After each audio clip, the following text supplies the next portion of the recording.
Okay, for the last section here in Chapter 8, we're going to look at complex numbers. We're looking at the products, powers, quotients, and roots. So for these first ones, they're saying, hey, there's some special rules here for the product, power, and quotient. For the product rule, if we multiply their modulus, right, which is like the radius of those complex numbers, and add the arguments, which is the angles, that will give us the product. Quotient is similar, but rather than multiplying, we're dividing the modulus, and then rather than adding the angles, we're subtracting them.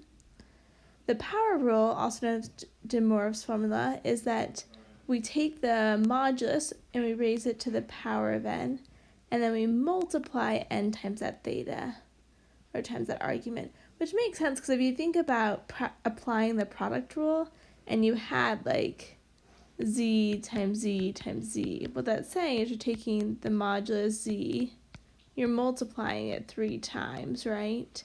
So that would give you the modulus of z to the third. And then you're adding cosine I plus I sine of, in this case, theta plus theta plus theta. So that equals cosine plus I sine of 3 theta. So you can see that power rule is just an extension of the product rule. Okay, so let's take a look and let's dive in. We've got two different complex numbers here, right? They gave you z is equal to negative 3 square roots of 3 over 2 plus 3 halves I, and w equals 3 square roots of 2 minus 3i square roots of 2. Find the following, express your answers in polar form using the principal argument. So in general, this is going to be a lot easier if we know the modulus, right, and we know the angles. So basically, if we can rewrite these numbers. So let's think about, in this case, the modulus of z is going to equal the square root of negative 3 square roots of 3 over 2 squared plus 3 halves squared. So that's going to give you, in this case, 9 times 3 is 27 over 4, plus another 9 over 4. So we get the square root of 36 over 4, which equals 6 over 2, so we get 3 as the modulus. If you want to think about that theta, I probably would consider kind of two things. First of all, your x value is negative, right? This is negative square root of 3 over 3 over 2. Square root of 3 square roots of 3 over 2. And then we're going up 3 halves. So we're talking about this point here. We're saying, what is this angle, right? And so you can think about doing the tangent inverse of 3 halves divided by negative 3 square roots of 3 over 2. So that would give you tangent inverse. The 2's would cancel, and even the 3's would cancel. You'd be left with negative 1 over the square root of 3. In that case, it gives you the reference angle of pi 6, but since we're in the second quadrant, we're talking about 5 pi 6. So the way to rewrite our complex number z would be to call it 3 cosine of 5 6 plus I sine of 5 6. Remember, we abbreviate that with that CIS of 5 6. Okay. This will be helpful for us, right? This is just not necessarily, it's just work that kind of like precursor work that makes our life easier as we go on. Okay, let's do the same thing with our complex number w.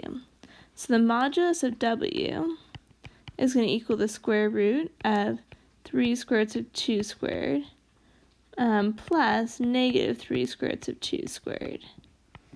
So then we'll have the square root of 9 is 3 squared times 2 is 18 plus 18. So we'll end up with the square root of 36, and we'll get 6. Let us now consider the angle. So in this case, if we go, positive 3 square roots of 2, and we're going down negative 3i square roots of 2, we're talking about this angle in the fourth quadrant. So as we do our tangent inverse, and negative 3 square roots of 2 over 3 square roots of 2, we get tangent inverse of negative 1. And that has a reference angle, right? Positive one is at pi fourths, but since we're in the fourth quadrant, we get negative pi fourths. So therefore, we're going to rewrite it here with W equals 6, right? Cosine I plus I sine of negative pi fourths. So here we've got our W equals. All right. So now what we're going to do is when we're finding Z times W, multiplying those two complex numbers, we're taking the modulus of Z, which is 3, times the modulus of W, which is 6, and then we're doing cosine I sine, right? And we're adding 5 pi 6 to negative pi fourths. In this case, it's up to you, but I probably would just say, well, the common denominator here would be 12. So it's going to be like minus 3 pi 12ths. And if this is 12, this is really like 10 pi 12ths on the top. So therefore, we're really saying, hey, 3 times 6 is 18. Cosine I sine 10 minus 3 is 7 pi 12ths. Okay. On the next one, we're doing Z divided by W. We're going to take the modulus of Z, which in this case is 3, divided by the modulus of W, which is 6. And we're doing cosine plus I sine, in this case, of 5 pi 6th minus a negative pi fourths. In that case, you probably could say to yourself, well, if I subtract a negative, that's really like adding. I'm going to make this common denominator of 12 again, right? So what do I end up with here? I end up with 1/2 cosine plus I sine of 13 pi 12ths. Okay, the tricky thing about that is that 13 pi 12ths is not in our principal argument of being between negative pi and pi. So we're going to have to say to ourselves, well, what is that equivalent to? In this case, 13 pi 12ths, being in the third quadrant, is equivalent to negative 11 pi 12ths.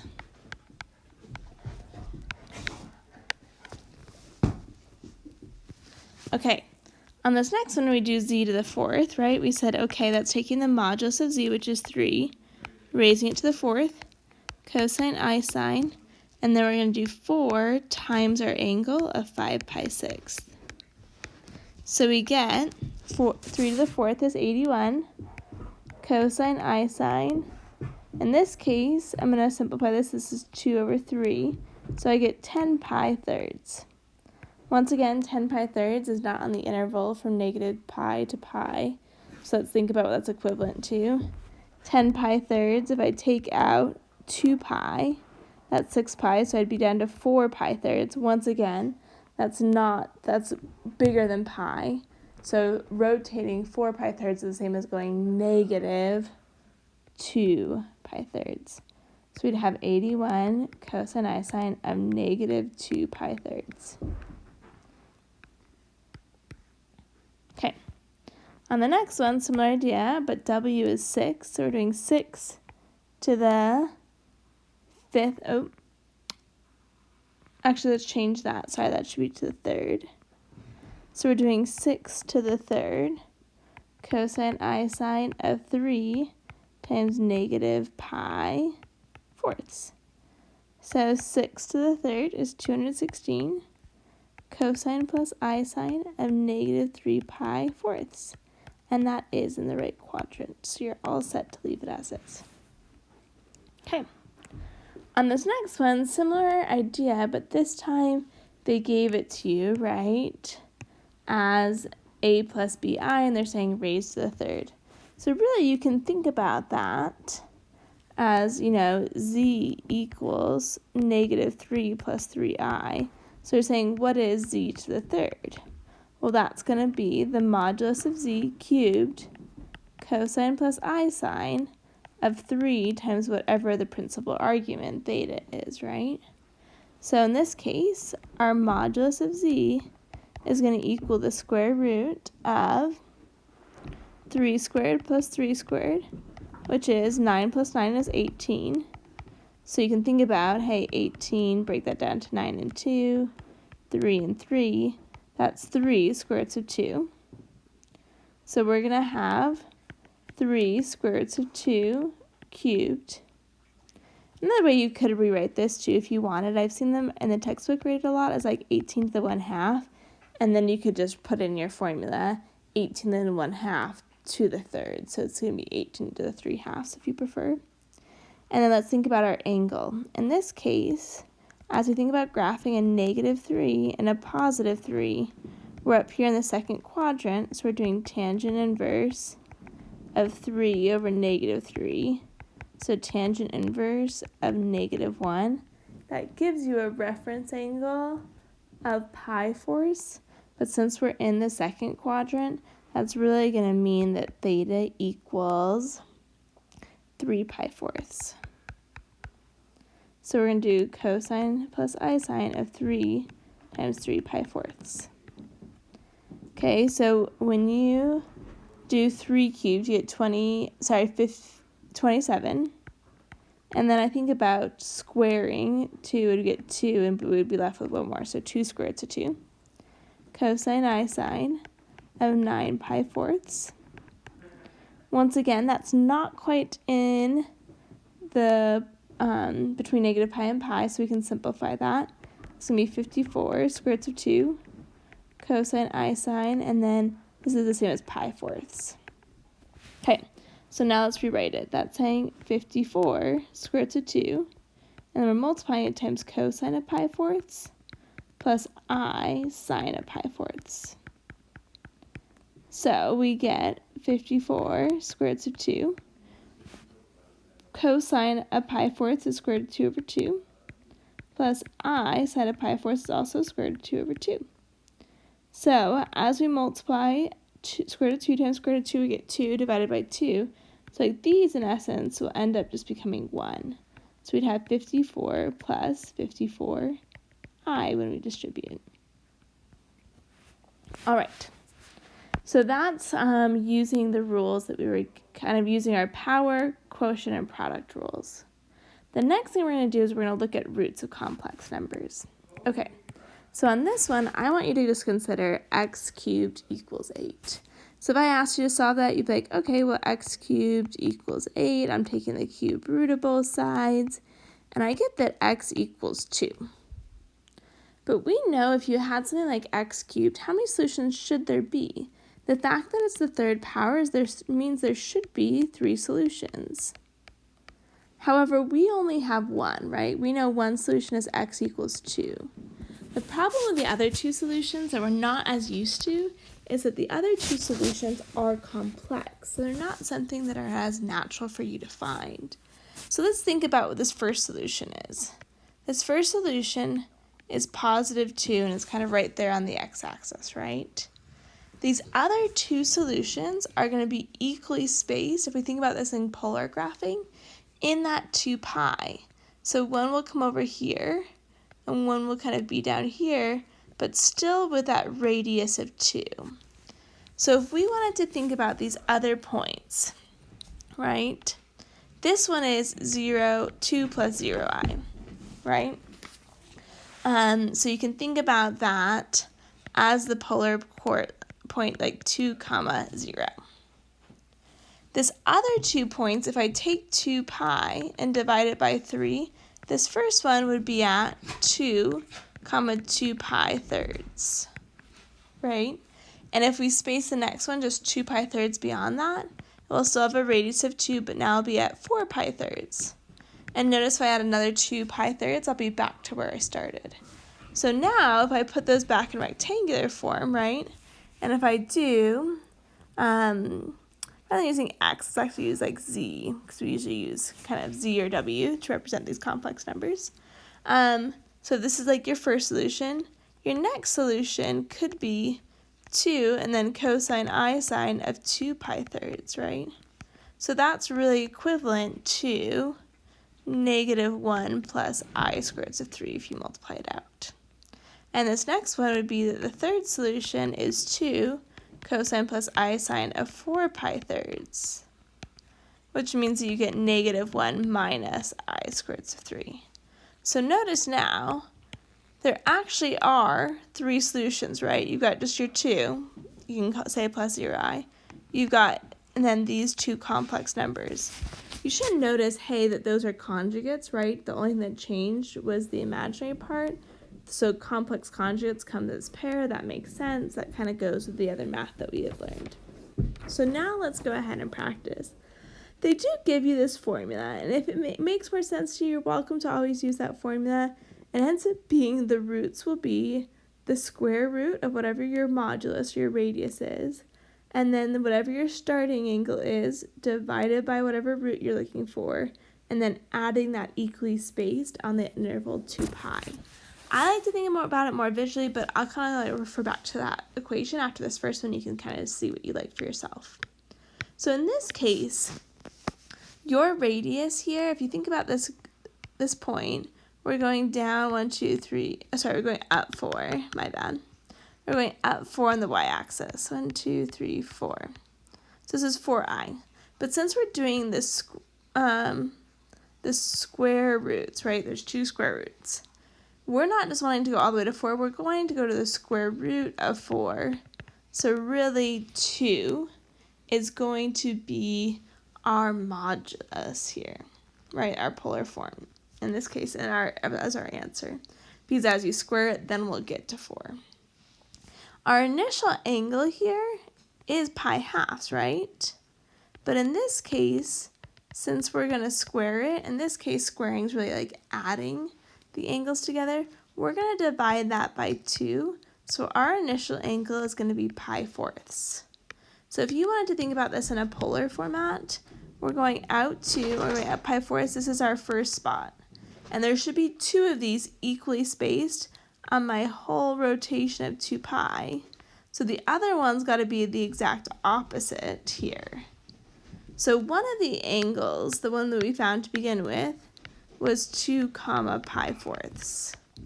But the other one, if it's exactly halfway across that circle of 2 pi, is going to be pi fourths plus another pi. So you can think about that as putting that up 4 over 4. So that one's going to be 2 5 pi fourths. Okay, those are the polar representations, but let's put that back into our rectangular format. So this one means that one of our first solutions is 2 cosine I sine of pi fourths. So we're going to do 2 cosine of pi fourths plus I sine of pi fourths. As we may know, cosine and sine at pi fourths is square root of 2 over 2. So plus I square root of 2 over 2. So the 2's will end up canceling, and we'll get square root of 2 plus I square root of 2. Okay, there's one answer. The second one, when we plug it in, we'll get 2 cosine I sine of 5 pi over 4. So we get 2 cosine of 5 pi fourths plus I sine of 5 pi fourths. So the only thing that will be different here, in this case, we're still talking about pi fourths, but in this case, they're both negative. So this is negative square root of 2, right? Minus I square root of 2 over 2. So we end up getting negative square root of 2 minus I square root of 2.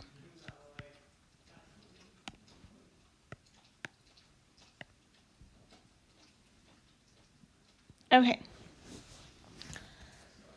Let's go ahead and take a look at the next one. On this next one, it says find the fourth roots of z equals negative 16. So in this case, if we're talking about negative 16, we're all the way down here, right? And if we're doing the fourth root, there should be 4 different solutions.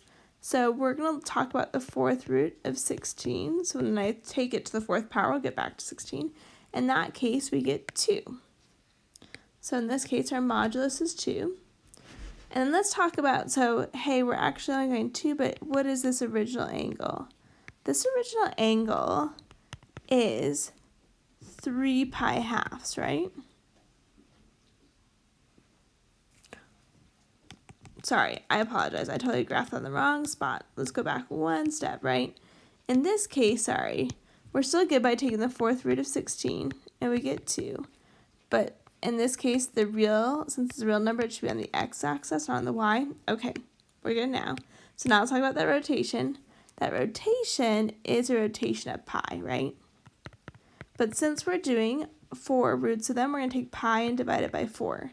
So my first angle is going to be pi fourths. So I can think about this first point as being, hey, 2 and then pi fourths, so it's going to be right here. The other 3 angles, the other 3 points will all be equally spaced around this rotation of 2 pi. So if you think about adding plus 2 pi k divided by 4, right? So one of them should be at 3 pi fourths, one of them should be at 5 pi fourths, and the last one should be at 7 pi fourths. So our angles here are going to be, our radius is always 2, and then we should have pi fourths, and then we should have 3 pi fourths, and then we should have 5 pi fourths, 7 pi fourths. So remember, as you're making that, you're going to do 2 cosine I sine of pi fourths. I'm going to leave it up to you this time, but if you want to plug it in, double check that you get 2 plus square root of 2 plus I square root of 2. This time, same idea, 2 cosine I sine of 3 pi fourths. And we should get negative square root of 2 plus I square root of 2. And then on this one, we should do 2 cosine I sine of 5 pi fourths. And we get negative square root of 2 minus I square root of 2. And then last but not least, 2 cosine I sine of 7 pi fourths. And we end up with square root of 2 minus I square root of 2. So here are your 4 answers. Okay. Last but not least, I have one. We're going to do square roots again. But in this case, we've got a real and a complex number. Same idea still follows. This time, though, when we think about the radius, right, we've got to actually do like 1 squared plus square root of 3 squared. So we get the radius is the square root of 4, so we get the radius is 2. However, in this case, since we are looking for the square root of that, it is going to be the square root of 2 in our formula. Okay, next let's talk about the angle. Once again, this angle, you may want to think a little bit. We're going positive 1, and then we're going up square root of 3. So what is this angle here, right? That theta would equal the tangent inverse of square root of 3 over 1. So we get pi thirds. But in this case, since we're doing 2 of them, the root, right, we're going to take that and divide it by 2. So we get pi sixths. And we're adding 2 pi k, right? We're breaking that into an equal half. So over 2, so really like pi k. Which makes sense because, hey, if like our first answer, polar coordinates, right, square root of 2, and I go up pi sixths, the other one should be about halfway around, right? So it'd just be just beyond here, and then we go another half. Okay, they're always going to be equally spaced. So our first one is going to be the square root of 2 as a radius, and then pi sixths. And our second one will be square root of 2, and then 7 pi sixths. So let's plug it in. We'd have 2 cosine I sine of pi sixths. Sorry, not 2, square root of 2. So then we get square root of 2 times cosine of pi sixths plus I sine of pi sixths. Okay, as we think about pi sixths, in this case, we'd have square root of 2, and then pi 6 for cosine is square root of 3 over 2, plus I, and then sine of pi 6 is a half. So as we multiply that out, we'd have square root of 2 times square root of 3 is square root of 6 over 2, plus I square root of 2 over 2. Okay, let's do the same thing down here. So we'd have square root of 2 cosine I sine as 7 pi sixths. So we'd have square root of 2 times cosine as 7 pi sixths plus I sine of 7 pi sixths. So we're going to have square root of 2. In this case, since we're in the third quadrant, we know both cosine and sine are negative. So we'd have negative square root of 3 over 2 minus I square root of 2, 1/2 times 1/2. So we do end up with negative square root of 6 over 2 minus I square root of 2 over 2. All right.